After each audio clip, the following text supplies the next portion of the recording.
Raraspahin ako today, so get ready with me.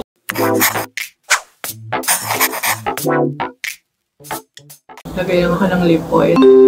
As you can see, grabe yung acne sa face ko ngayon. Actually, most of that mga acne scars na lang. So, I don't put a lot of things on my face. Talagang pinag-heal ko lang siya. So, sa umaga, sunscreen lang for skincare. I'm just using this one from K-Secret Soul 1988. It's only 5 in the morning right now kasi maaga yung schedule ng DNC ko or ng RASPA.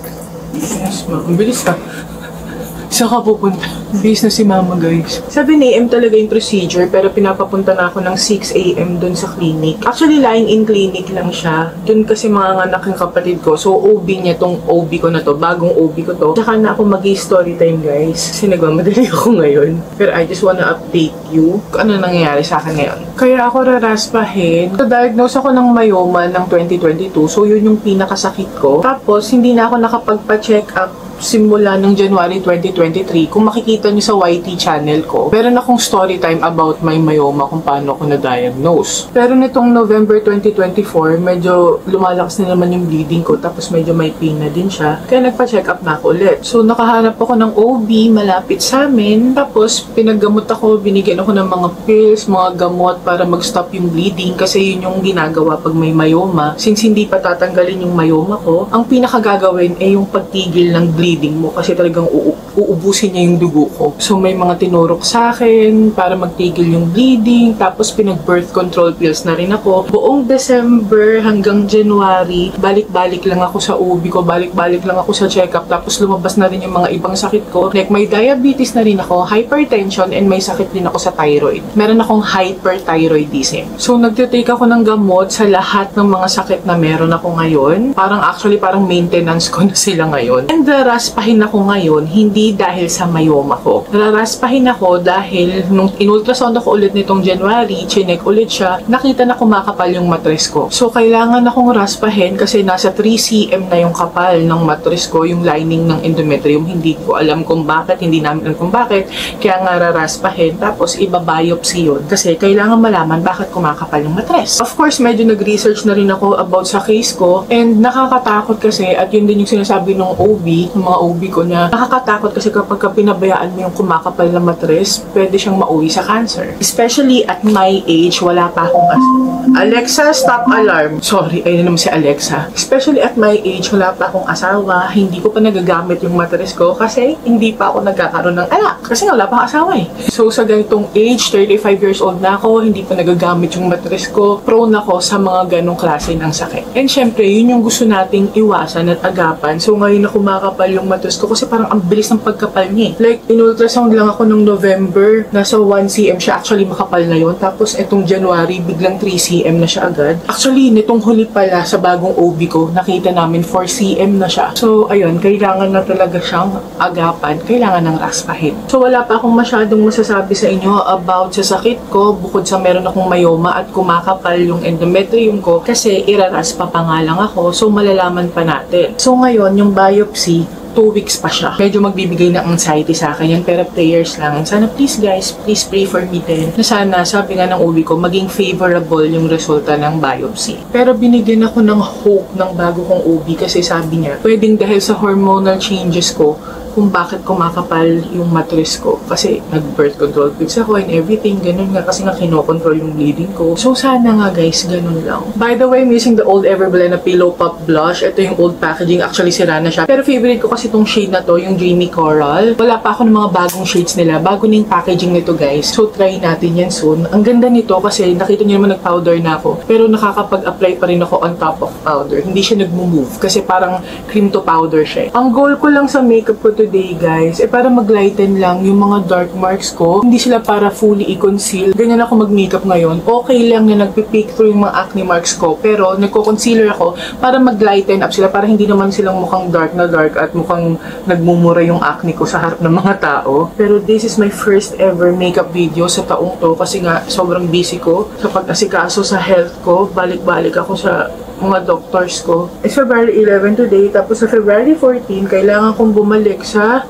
thyroid doctor ko naman, nakakapagod siya guys. Nakakapagod siya guys and nakaka-drain ng energy, emotions, lahat-lahat na. Pero ang nagbibigay ng lakas sa akin, syempre, si God at yung family ko, especially my parents. For the lips, i-re-apply ko lang yung NYX Fat Oil Lips ko in the shade Status Update. Ang ganda naman ng color nito eh. Favorite ko to. Paubos na nga siya. So that's it for my makeup look for my raspa day. I have a lot of things to say pa about dito sa sakit ko. And gusto ko talaga siyang i-share. Kasi alam ko maraming katulad ko ng mga babae dyan na minsan nalulungkot sila and they feel alone. Kasi hindi nila alam kung ano nangyayari sa katawan nila kasi I used to feel that way. So ngayon nung nagpapa-check up na ako at nakikita ko na yung mga sakit ko at natututo ako sa mga sinasabi sa akin ng mga doktor ko sa pag-research, gusto kong i-share sa inyo yung mga yon. Pero sa ngayon, magbubook na kami ng Grab, kailangan na namin umalis. Kasama ko yung nanay ko tsaka yung pamangkin ko kasi yung pamangkin ko magpapa-check up din siya. Please pray for me! Sarado pa sila guys.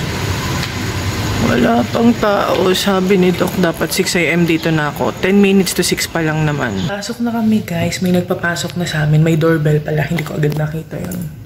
Yung kasama ko si Mama tsaka si Ira. Sobrang aga. 5 minutes to 6. Ang aga namin, diba? Buti nang maaga kaysa late. Pinapasok na kami dito sa room. Pwede na daw kami magstay dito. Wala pa yung mga doctor pero pwede na daw kami mag-wait dito. Kinakabahan ako. Mas nararamdaman ko na yung kaba. Hey. Guys, may mga dumating ng nurse. Tapos kinabutan na ako ng ang tawag dito nga, dextrose. Kumbaga sinweruhan na ako. Masakit siya. Ito yung pinakamasakit na IV na naranasan ko. Feeling ko parang ang bilis ng patak eh. Talagang pinilisan talaga. Ayan o. Sorry, nanginginig yung kamay ko. Siguro kailangan maubos yan sa akin bago ko dalhin dun sa procedure room. So, dito sa patient room, pwede maghintay sila mga dito hanggang matapos ako. Buti na lang pwedeng ganun kasi mga wala din talaga akong tulog para makapag-rest din sila dito habang ginagawa yung procedure ko. Nagutom na si Mama. May mga baon silang pagkain. Ano oras tayo kumain eh? Kaya nga, paano nag-fasting din siya? Akala mo iraraspa siya. Ba't hindi ka kumain bago matulog? So guys, so nasa operating room na si Tita. Waiting lang kami dito ni Lola. Tayo lang namin manapos si Tita Blue. Good luck ka, kaya mo yan. Fighting! Hi guys! Sa wakas nakalipat na ako ulit dito sa patient's room. Alas 12 na. Natapos yung procedure 8:20 AM. Ang aga sanang natapos. Kaso kaya nagtagal ako dun sa procedure room kasi hindi agad nag-wear off yung anesthesia. Grabe pala yun. Ngayon lang ako nakalakad tapos pahirap pa rin ako.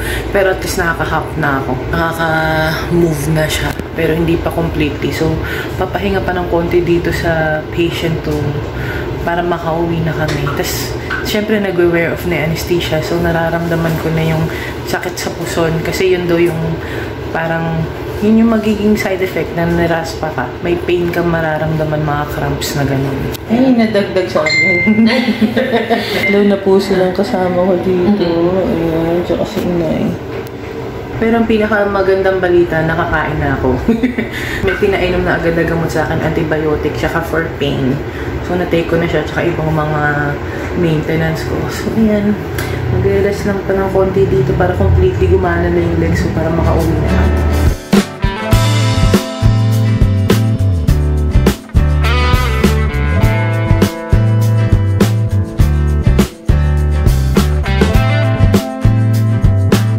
Hey guys! So, nandito na kami sa bahay. Literally nakaka-uwi. So, mag-update lang ako bago ako maligo and mag-freshen up. So, bed rest ako, of course. Wag daw muna akong bangon ng bangon, sabi ng OB ko. Of course, may mga gamot na binigay, ganyan. Sa nararamdaman ko naman, medyo may pain na akong nararamdaman sa puson ko and normal naman daw yun kapag bagong raspa. Tapos, meron kasing pinasak sa kifi ko eh. Para siyang malaking tampon, ganun, parang mahaba siya pampatigil ng dugo. Matagal siyang nasa loob ko. So, nung tinanggal siya yon, medyo mahapdi siya. Pati nung nagbibi ako, medyo mahapdi siya. Ganun pala yon. So, siguro nga kasi kung ano-anong mga instruments ginamit, diba? So, medyo mahapdi. Yung pag-ihi, tsaka pagka nag-wash, ganun. Parang siguro, masyado pang sensitive yung skin dun sa baba. So far, ayun lang naman. So, yung mga gamot na binigay sa akin, yung mga tranexamic acid, ganyan, para pang patigil ng bleeding. Tapos, binigyan din ako ng antibiotics para iwas na rin sa infection. Siyempre, ginamitan nga daw ng iba-ibang tools, diba? Ang binigay na pain reliever sa akin is ibuprofen kasi sabi ko, yun yung mas gumagana sa akin. So, sa ngayon, yun pala yung masasabi ko. And siguro, papahinga muna ako. Papahinga muna kami ni Mama, ni Ira, mga wala pa kaming tulog. And okay naman lahat-lahat overall. Babalitaan ko kayo kung magiging anong situation ko ngayong naka-IUD din ako. Tapos ngayong lumipis na yung endometrium ko. Somehow, sana hindi na siya kumapal. And of course, update ko kayo sa magiging biopsy, sa magiging resulta ng biopsy. Okay, so ayun lang muna. Till next time ulit. Stay awesome pa rin and accomplish your mission. Bye!